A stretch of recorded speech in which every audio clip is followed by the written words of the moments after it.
Government has warned public servants against participating in the planned countrywide shutdown today.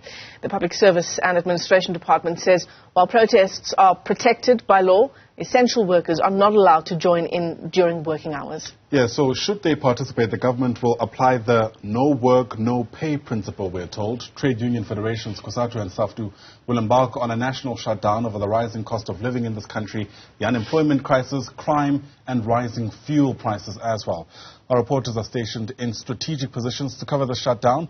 Let's begin with Mohlaoli. He's live to us now from Bugerspark in Pretoria, while Nasiphi is at the Town CBD. Tumaole, let me begin with you. I mean, there's also questions this morning around how many people are likely to join in. From the early hours of this day, what are you able to see where you're at? Well, Ayanda, certainly a very slow start today. I'm outside, of course, the Bugerspark here in the central Pretoria CBD, and as of yet, not even the union leaders themselves have arrived.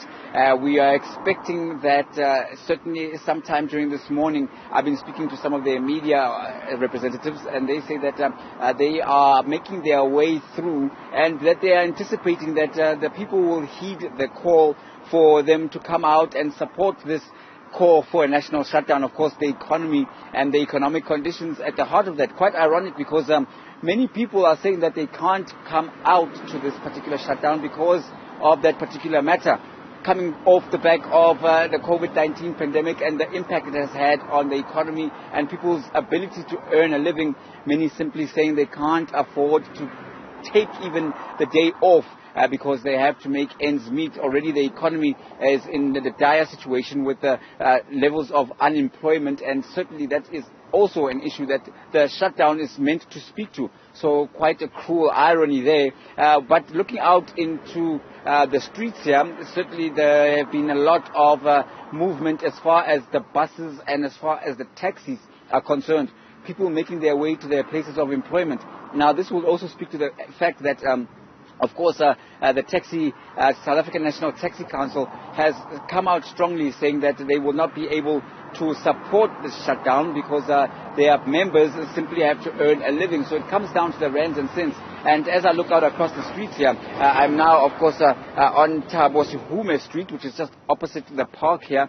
And there have been buses and taxis making their way, as well as people going to the office from as early as an hour ago. I tried to speak to some of the people here to say, are you going to make some kind of means to join this particular shutdown? And they said, no, unfortunately, no work, no pay means that they won't be able to join the shutdown, but they do sympathize and send their messages of condolences.